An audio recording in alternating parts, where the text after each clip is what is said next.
The following program is brought to you in living color on NBC. After 10 lousy days of trying to get them to get their story straight, I come back to the villa. Francois is dozing in the kitchen. "Where's Bracken?" I ask. He cups his ear. "Bracken! Bracken!" I yell. "Ah," he says with a sudden radiant smile. "Monsieur Bracken. Well, he's been arrested." "Arrested? What for?"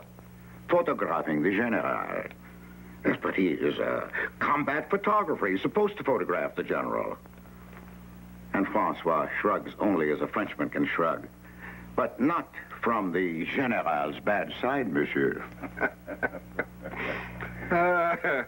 You know, if you hadn't remembered that General had that valet dancer stashed in the left bank, I think I'd still be cooling my heels in the Bastille. Hellinger. Charming girl. Gosh, we had fun, hmm? Yes, we did. The Villa Jarry. Probably a parking lot by now. You know, Francois is dead. Yes, I heard that. And look at us now. A wild young filmmaker is head of a studio. A wild young foreign correspondent is regurgitating his memoirs like an alligator with heartburn. Optima dies, prima fugit. Remember your Virgil? The best days are the first to fly. First to fly. How about another? No. Oh, come on now. Drown the Furies. No, Ellie, I've got to get back. Coward. You're leaving an old man to face his memories while you go back to the bright lights and the starlights. And my board of directors. Now, are you sure that you're going to go through with this time? Then I'll see you in 3 weeks. It'll take that long to get it set up. And, don't bother seeing me to the door. Well, don't worry. I had no intention of doing it. And thank you for the lunch and the entertainment. Oh, John, you're going to send down a makeup man down here, aren't you? You know, this bloody face of mine is collapsing. No makeup man. You look like Clark Gable. Well, at the moment, I feel more like W.C. Fields. Ciao. Ciao. Ciao. Good luck to both of us.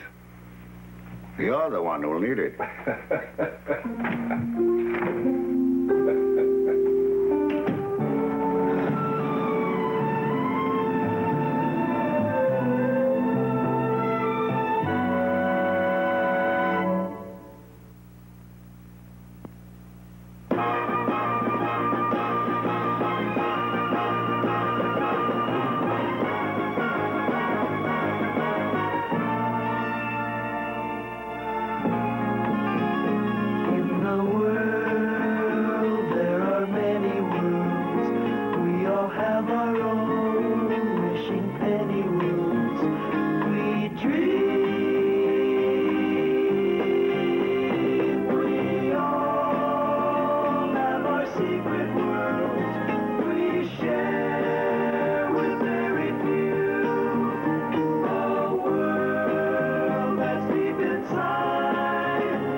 Now...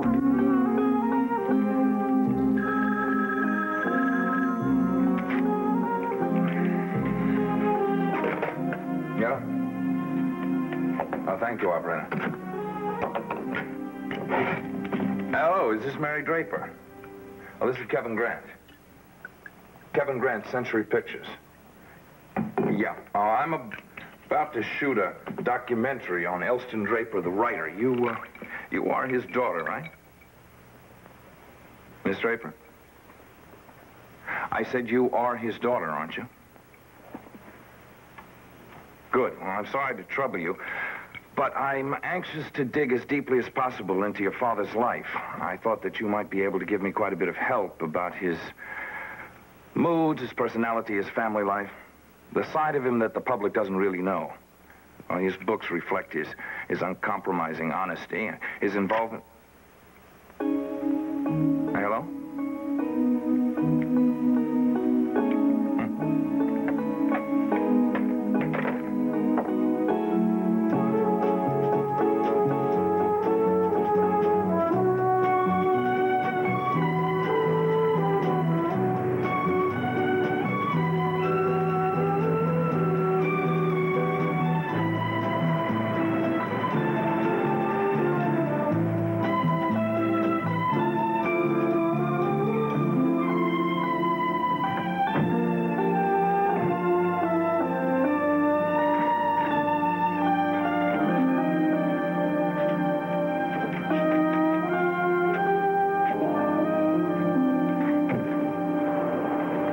Kevin Grant, Mr. Draper.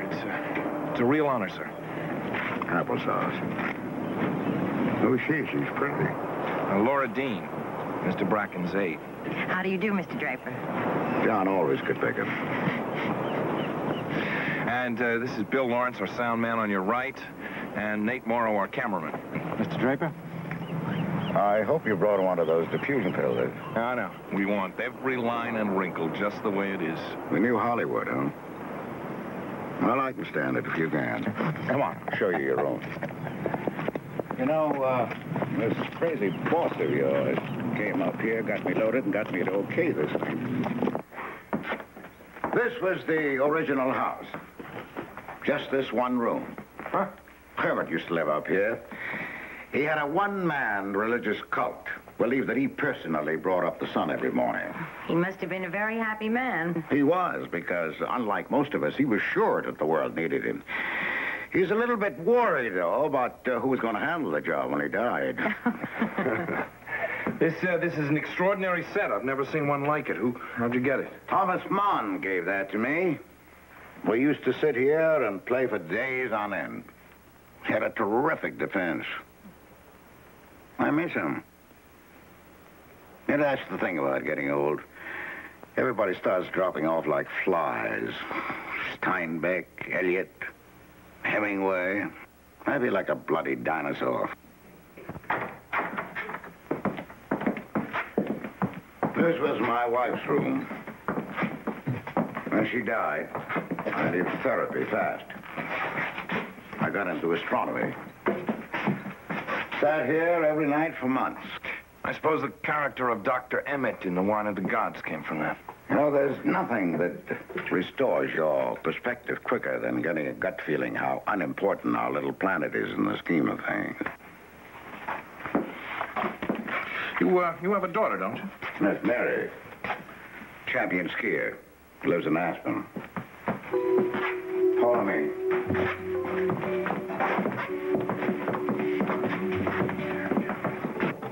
I guess seeing her old man living his head so much made her take to the fresh air. Smart girl. Now, this room I built with my own hands. My housekeeper calls this the monastery. It's patterned after the meditation rooms in India. What are the drawings? Well, you know how little boys like to write on walls until somebody tells them nice people don't do that. Well, writers need something to get their motor started. Some read the Bible, some drink. I draw. Now, these are my magic hieroglyphics. Nobody knows what they mean except me. Sometimes I don't even know. But they get me started, and that's the main thing. From chaos into order. Do you do all your writing in this room? Yes, and nobody better knock unless the house is burning down. Lunch is ready, Mr. Draper. No, Clara. We're not laughing at you. You just happen to be a messenger of fate. How about it? Hungry? Starved. How do you intend to do this? Well, for openers, I'd like to shoot an entire day in your life, from start to finish. All right. Should have to get up pretty early, young man.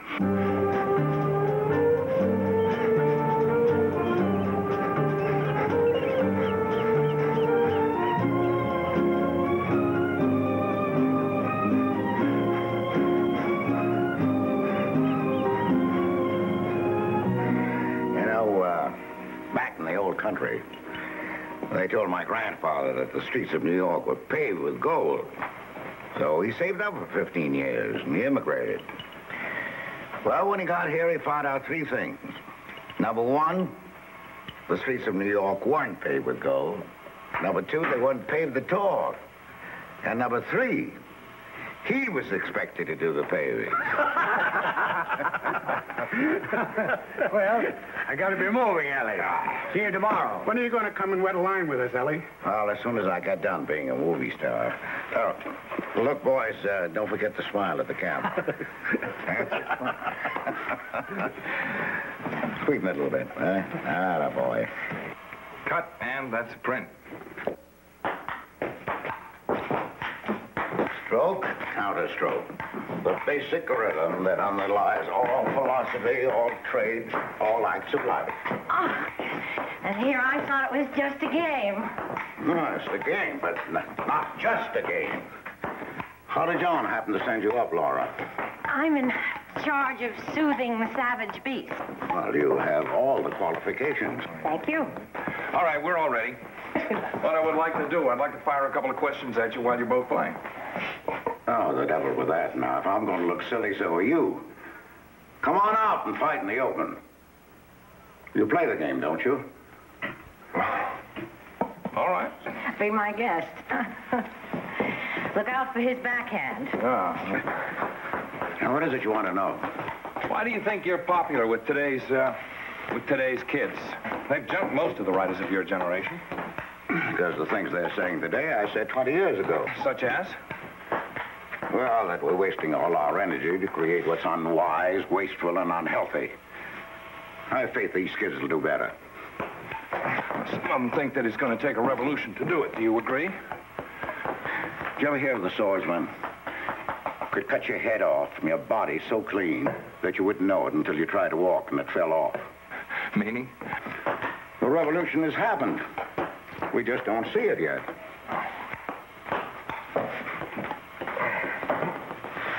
That was a nice shot. Let's talk about something else. Let's talk about censorship. How long have your books been banned in this country? All right. I'll talk anything. But first, how about a bet on the game? You know, I've always loved the way you handle the women in your books. Well, it's nice to hear. I'm usually accused of being old-fashioned. Maybe you are, but so are a lot of women. You know, when Freud was in his 70s, made an entry in his diary. Now, you might expect that after a lifetime of study, he would be the last word on the subject. But you know what the old boy wrote? Women. Dear God, what do they want?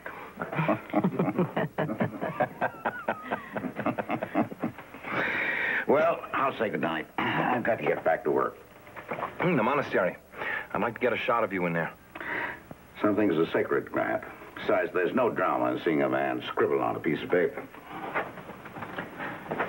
Good night. Good night. Why do you think you're popular with today's kids? They've jumped most of the writers of your generation. Because the things they're saying today, I said 20 years ago. Such as? That's a great touch, Kevin. John's going to love it.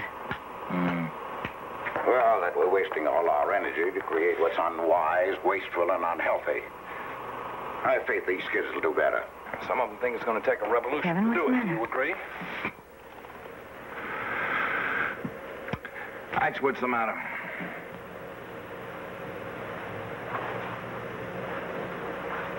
Laura, old chum, we're being had. I'm by a master.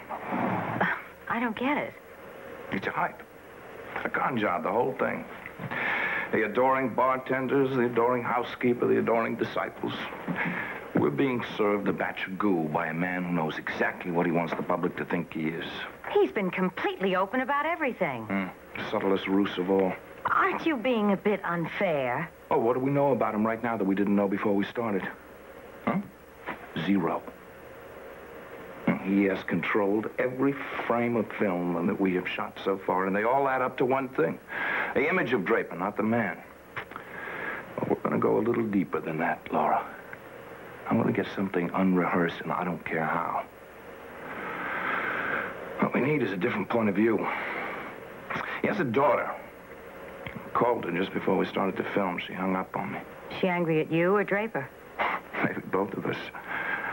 I figure a way to get her out here somehow. Promise her a part in the film. You're a cynic. A realist. Look, tell her father's conning us.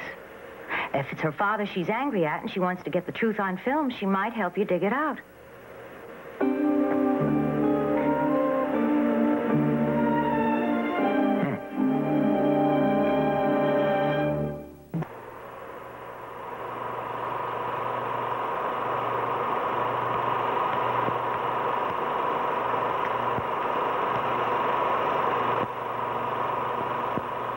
No sooner had I opened the door of my new status symbol, most beautiful piece of machinery I'd ever seen, than the pup jumped in, having to be the first to sniff around, the first to make sure the beast was going to be a friend. For in that shining moment, there was no scent of cataracts, no raking bones, nor loosening teeth, no way of knowing what was to come. Better so. Time reveals its unkind secrets all too quickly anyway, especially to loyal dogs. But, Daddy, you don't have anything to fear from time. Your works are immortal. Mary. Hi, Daddy. Surprise. Yes, it is. This is my daughter, Mary. Laura. Hello. Bill. Hello. Kevin Grant. They're all from Century Pictures. Bracken conned me into letting him do a film of me. That's quite an undertaking. Don't you know Daddy's bigger than life? And we hope to see him in all of his dimensions. And you, now that you're here. Oh, well, you won't need more than a short subject for me, or maybe a cartoon. I thought you were teaching. Well, the season is just about over, so I thought I'd come and pack up the rest of my books before they turn this place into a national shrine. Mm-hmm. Now, let's all have a drink. Still the same? Scotch and soda? Only the ratio's changed. Well, have you been getting good things? Well, we're really just getting into it. There's a lot of ground to cover yet. What was that I saw on the screen, the old hometown? Mm-hmm. I sent a camera crew back to Nebraska last week. We were just making a voice track using part of your father's autobiography. Oh. I suppose you're going to save it and release it the day he wins the Nobel Prize. I mean, isn't that the way they do it in Hollywood? Some do. And then some don't.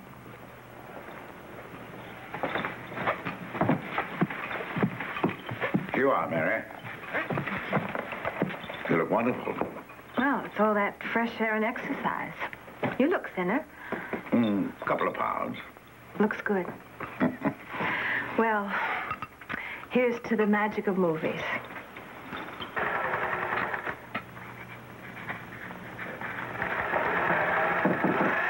Come in.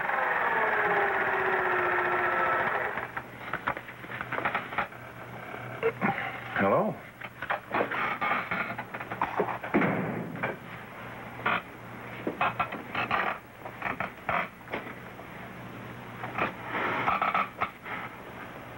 Am I all you dared hope?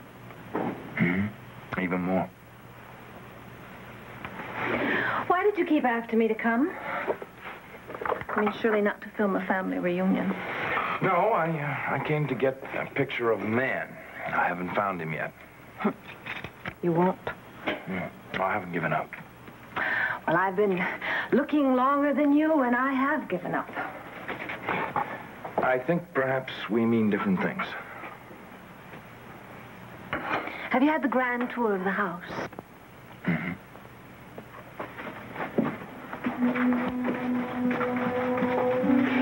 Let me take you on my tour. All right. It's a deal.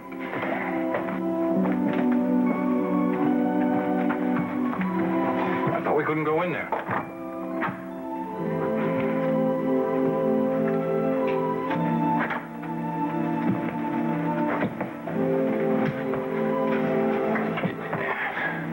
He told me that he writes all night. He does, but not here. He writes in bed and always has.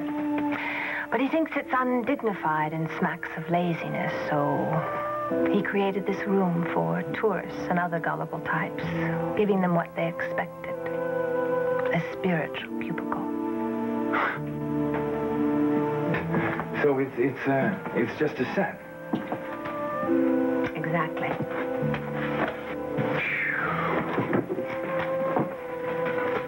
What about the drawings?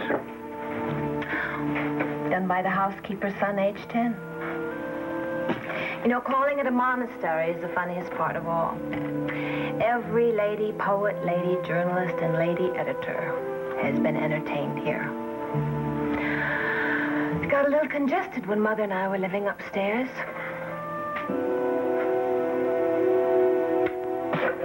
Shall we go now?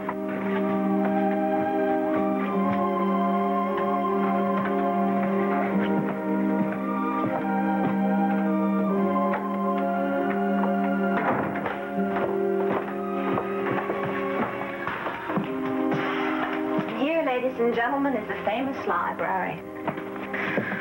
The walls ring with the wit and wisdom of the great men of our age. Well, surely that's gotta be true.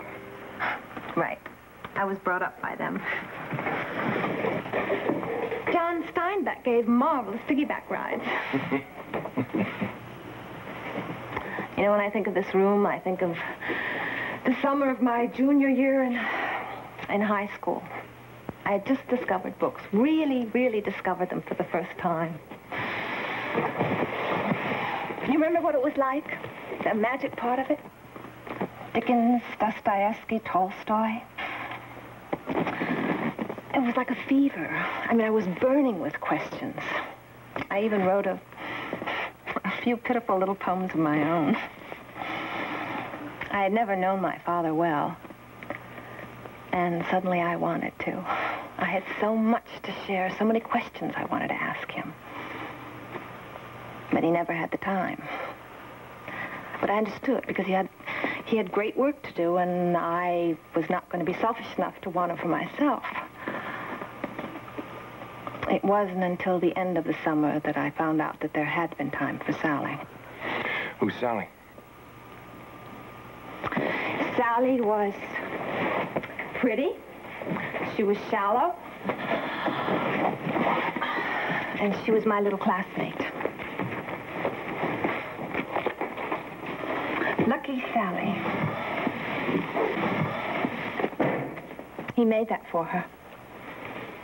A whole enchanted, whimsical world. His world. See? He even illustrated some of her lessons to coax her into studying. I don't get it. What was so special about it? Nothing. That's the whole point. Because she was a shallow little nothing, his imagination could make her into whatever he wanted. Pygmalion. Right. He made her up, and so he loved her. I was just a little too real. How did you get the book? Sally gave it to me before she went away to college. She thought I might like it. That was Sally. So why do you keep it? Isn't that a little masochistic? No, he made it. Someday it's going to be worth a lot of money.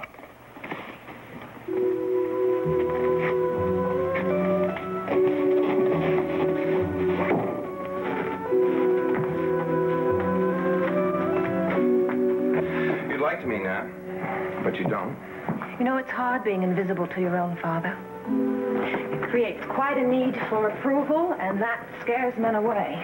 Do I scare you, Mr. Grant? A little. My father was always very restless. I mean, he was always looking for little escapes, a week or 10 days, a month. And my mother was, well, she was very full of anxiety. I mean, like, would my father ever come back again? I mean, it was always the unspoken question between us. Would Daddy ever come back? Well, didn't he see what he was doing to her? He isn't that interested in human weakness. I mean, it's just all too time-consuming and mundane. He just sees all beyond us. When did you take her to the hospital?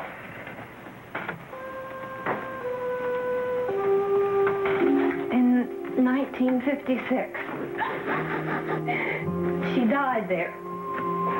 But not really. She died right here in this room, a day at a time. She kept trying to reach out to my father, but he couldn't be there. And you know why? Because he was studying her. And he couldn't help it. Her madness fascinated him. It led to a wonderful book. So now you have the real house of my father, Mr. Documentary Filmmaker. Would you do me a favor? Would you please hold me?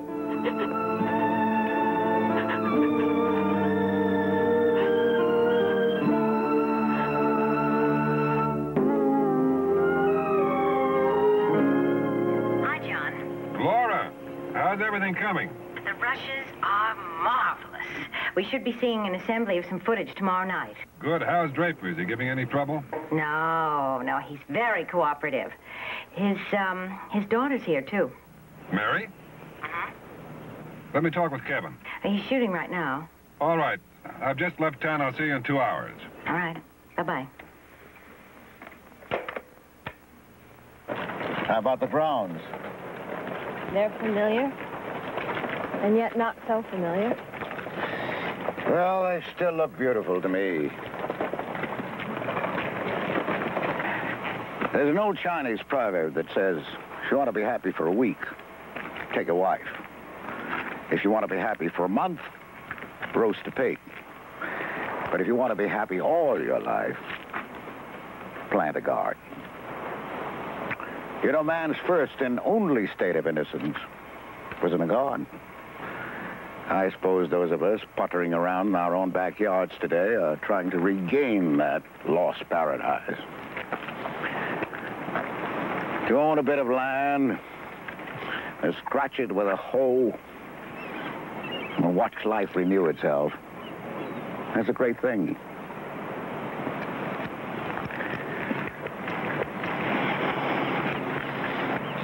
Fuchsia's beautiful this year. Needs a little cutting back, though. Why don't we grab a couple of shears and do it tomorrow, Father and daughter working side by side. Filmed, of course. You know, Daddy, I think that's the first time you ever asked me to do something with you. Well, you don't visit often enough. I mean ever, ever. Look at that, Mary. Remember? You must have been what? 13? That baby deer that got hit on the highway, remember? I thought he was a goner for sure, but you wouldn't give up on him. And by gosh, you pulled him through. My one childhood success. Why do you run yourself down like that? I'm not running myself down, Daddy. I'm just being honest. You know, when you're not famous, you can say anything you feel.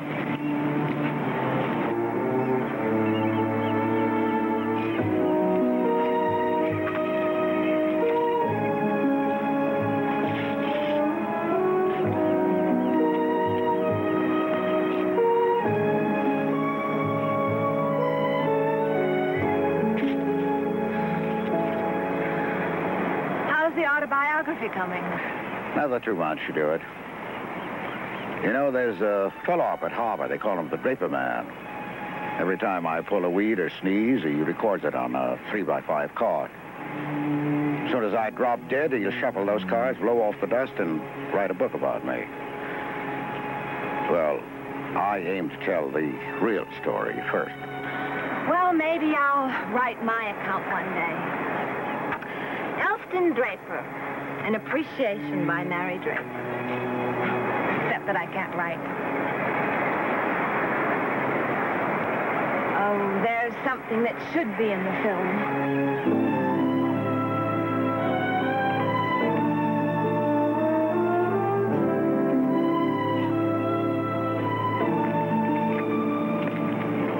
Hello, tree.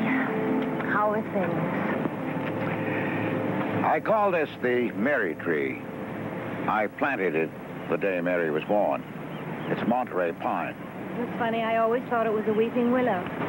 Pine thrives near the sea. One day, this one will be 150 feet high. Even Daddy's trees are successful. You know, if I remember correctly, a pine does very well in poor soil. That's right. That's why so many of them grow wild down there. Lucky trees. Tell me, Daddy, how come you happened to plant this one? Oh, I don't know. I wanted something to symbolize the day. Trees seemed like the right thing. Well, you've tended it beautifully. It's a real showpiece. But when it comes to symbols, no one has a greener thumb than you. Well, that's my trade. You know, symbols make very few demands. All this one ever needed was a little watering. You know, people need watering too, Daddy. But that's rougher. I mean, it takes more time. A lot of things can go wrong. Misunderstandings hurt. It's a real risk. Mary, I think we've had enough garden philosophy for today. But on the other hand, Daddy, a symbol can't give back love. But that's all right if you don't happen to need love. Mary. Daddy, you know, I've got a marvelous piece of action for Mr. Grant's film. You chopped down the tree. Now, why the devil would I want to do that? Because it's a symbol. George Washington, the father of our country, chopped down the cherry tree. You, my father, chopped down the Mary tree. Mary, you're making a fool of yourself. You mean I'm making a fool of Elston Draper's daughter?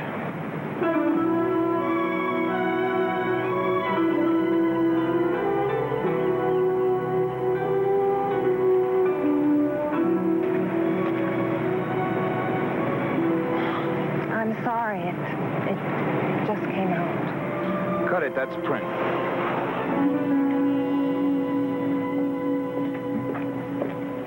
Is that it? Is that what? That last piece of film. Yeah. You don't think you're going to use that, do you? I hope to. Oh, forget it. Look, Mr. Draper, I realize it was a personal moment. Personal? Well, it was a kitchen squabble and beneath man's dignity. Yours and mine. Well, I'm afraid I see it a little bit differently. What other way is there to see it? As a human moment in the life of a human being. Oh, rubbish. I don't get it, Mr. Draper. If you don't want people to know you, why did you agree to do the film? I agreed to a film. Not an invasion of privacy. Bracken knows that. Look, Bracken is a filmmaker, so am I. Now, I'm trying to do with film the same thing that you did in your first novels, to take a look at things the way they are, not necessarily the way people think that they are. I find it a little bit ironic that a man who was so prominent in the attack on censorship in this country should suddenly be censoring me. You asked Mary to come up here, didn't you? Hoping for some fireworks. Yes, because I wanted more than the put-up job that you were feeding me. I wanted the point of view of somebody who wasn't awed by the Pulitzer Prize and the National Book Award. And you went along with him? No, Daddy, I said what Shoot that film. No, I don't intend to do that, Mr. Draper. I think when you cool off, you're going to want to look at it yourself. I said give it to me!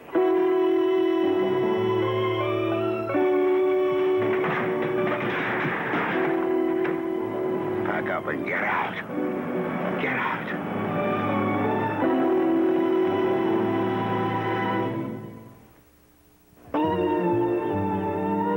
Come on, Ellie. Let's do it.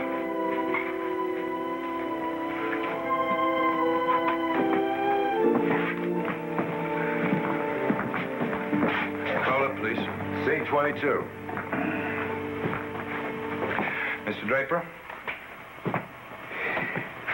Every time that I got through to another room in my mind, I put a room on the house to give it space to operate. Hold it. We're losing power somewhere. Come on, boys. It's getting late, and the old man is tired. John, why don't you buy him some decent equipment? Sign of the times, Ellie. Don't check the equipment, Bill. Just replace the batteries. Right. Let me set you in a better position, Mr. Draper. Excuse me. Huh? Just one moment. There you are. Thank you, sir. He never writes in here. We're immortalizing a hoax. It has taken 2 hours and a bottle of whiskey to get him calmed down. Get the shot. Ready, Kevin. right, let's try it again. Are you ready, Mr. Draper? I've been ready, Mr. Grant. Roll it, please. Scene 23. Mr. Draper. Every time that I got through to another room in my mind, I put a room on the house to give it space to operate. Well, man needs space. Inside and out. Man has got to find his own personal way of getting in cahoots with the cosmos. Building this house was my way. Very nice. How's that for you, Bill? Perfect. Nate? Fine. Well, that, gentleman, completes the work there. Oh, John, I finished the chapter on those two belly dances in Marseille. If you'd like to reminisce, there's still a little something left in the old bottle. I'll join you in a minute, Ellie.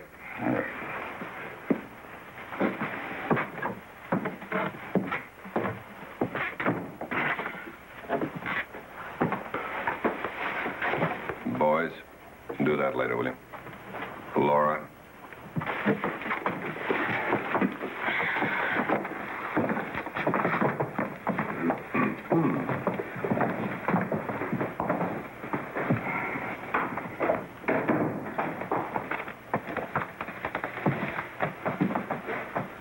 How can you do it?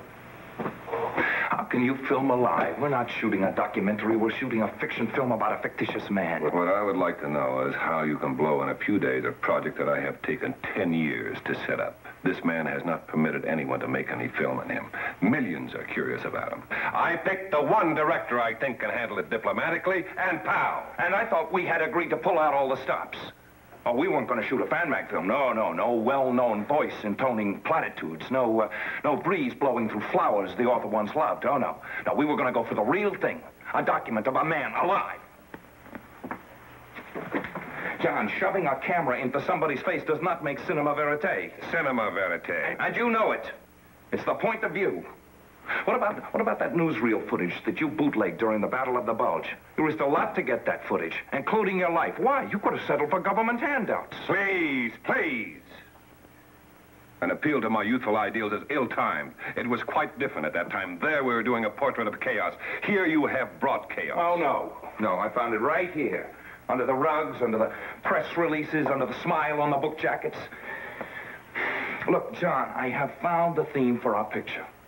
The paradox that a man whose work has given encouragement and inspiration to millions had none to give to his own family. Cinema verite, film truth, huh? Whose truth, Kevin? Whose? What makes you think that Mary is telling the truth? What makes you think her side of the story is not just as distorted as Draper's? I see, I hear, I know. You do not know. You happen to like her distortions better than you like his distortions. You're talking about sympathy, not truth. Possibly it's a little something more than sympathy. Now that is a cop-out. A man in this film does not exist except in the public's imagination, and he knows that, and we know that. Would that things were that simple. That people in life were that cut and dried, Kevin. I'm going to see Ellie now. I'll see you later.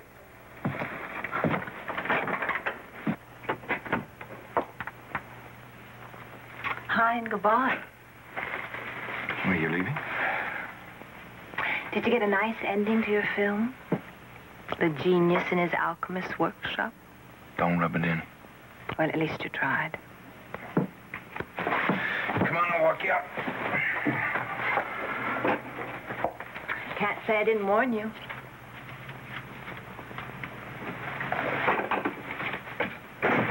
Have you said goodbye to your father yet? I'm saving him the embarrassment. Are you sure that's the reason?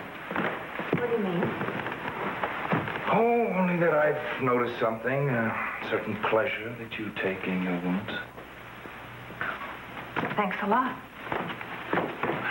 How many other people have you taken on the midnight tour of the house? Hey, what is this? I wonder if you really want to get through to your father. What makes you think I don't? Well, to quote Matthew Arnold, everything to be suffered, nothing to be done. Oh, I see. In other words, to find an audience for my sad story. I don't think you'd mind a convert or two, Mary. Not true. Then why haven't you confronted your father directly with your feelings, instead of letting them evaporate in sarcasm? Confront him? I can't even talk to him. I mean, you saw what happened. But he doesn't want anybody close to him who knows him so differently. Oh, he can't handle it, huh? Right. Can you? Martyrdom can be fun. Addictive, too, like peanuts. I thought you were on my side. There have never been any sides for me. At least not intentionally. Anyway, it's too late. Maybe, maybe not. Could you take a later plane? Why? I've got an idea. It's a long shot, but it has a few things going for it. I don't think so. Mary, if I give up, all I've got is a bad film. If you give up,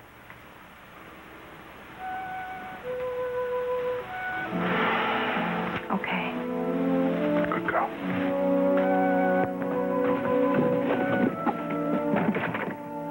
Come on.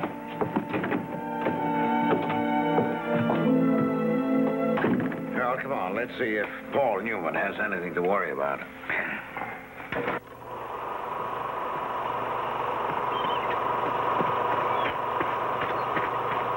Is this the continuity you have in mind? Just roughly.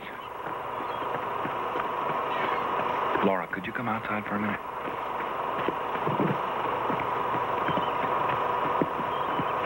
Still going for your morning run, huh? That is my life insurance policy. What's up? Let's have a drink. Kevin. Laura, please, I'll explain. Back in the old country, they told my grandfather that the streets of New York were paved with gold. So he saved up for 15 years and he immigrated. Well, when he got here, he found out three things. Number one, the streets of New York weren't paved with gold. Number two, they weren't paved at all. And number three, he was expected to do the paving. That doesn't look too bad, does it? You know, those guys get a great big kick out of it. Hi, Daddy. Well, here I am in the middle of your film. But I'd really rather be in your life. Not in the middle, but just somewhere at least. You know, there's so much I've never been able to tell you, and I probably never will. So I'm being a coward and doing it this way. You know, Daddy, when I was little, I always felt that I was a disappointment to you. I wasn't talented, and I wasn't interesting. I guess I really felt that I bored you. Well, I guess I've never been able to reach you. I just never have had the key to your world, and I never will. But I've been thinking about something lately. You know, if we had met as playmates instead of father and daughter, we would have gotten along just great. I mean, we could have shared each other's games and adventures and had a wonderful time. And that way you wouldn't have had to feel responsibility, and I wouldn't have felt shut out and unapproved of. I think when people don't play the role we expect of them, we judge them very harshly. I know I've judged you. I don't want to anymore. You know, with 1 million readers at your feet, I don't imagine the opinion of one semi-literate ski instructor is going to mean very much. I know. Don't run yourself down. Oh, let's face it, Daddy, that's me. I just want you to know that I respect you, that I'm proud of you, and that I care for you very much. Hey, if we can't be family, can we be friends?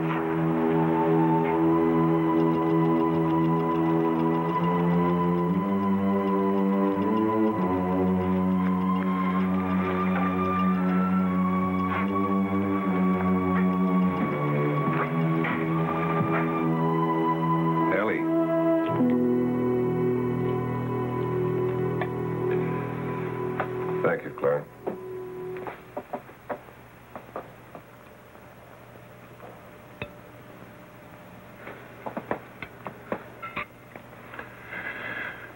I know what you think. But it was a shock tactic to rip his mask off. That wasn't it. Mary's life just started seeming a little bit more important than a film. I can understand that. So can I. What I don't understand is what made you think you had the right to tamper with it.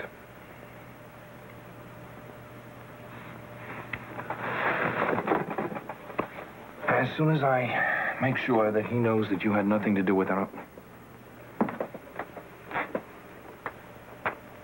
Where's Mary?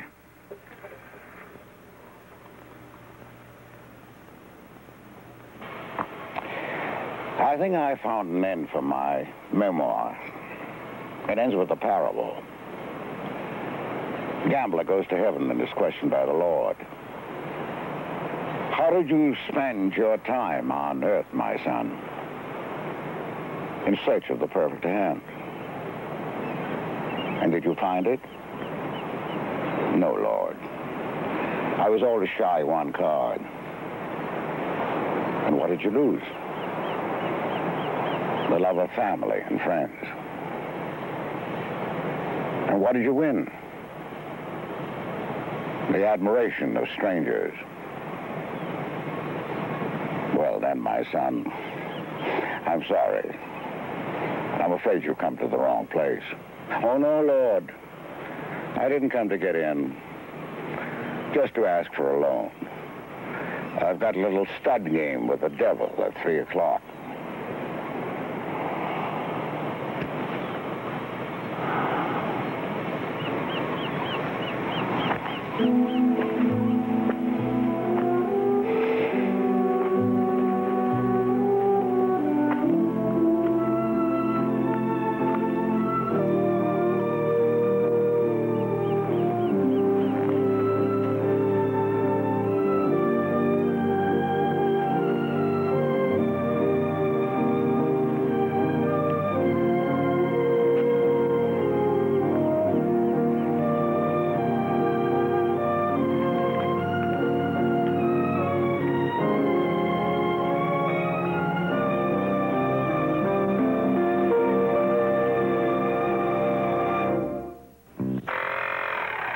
Elston Draper. He's quite a guy. Hello, Kevin. Joe. Hi, Miss Bracken. Read the card. what's that? Read the card. Kevin Grant, this is yours. John will tell you about it. Draper. When Ellie first went to Europe as a foreign correspondent, shortly after World War I, he was sent there to interview the president of Germany, von Hindenburg. Hindenburg was mountaineering in the Swiss Alps, so Ellie took off after him and finally got his interview halfway up the Matterhorn. Hindenburg said to him, he says, any man who will climb 7,000 feet to get to the truth is either a lunatic or a hero. In either case, you have a lot of risky footing ahead of you. He gave him this. Ellie wants you to have it now.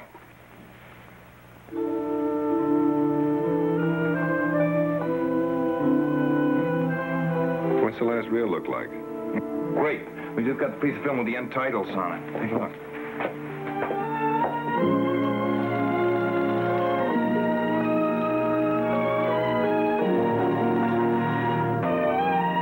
We are waiting in our tiny world for a glimpse of love's bright and shiny world. I'm tired.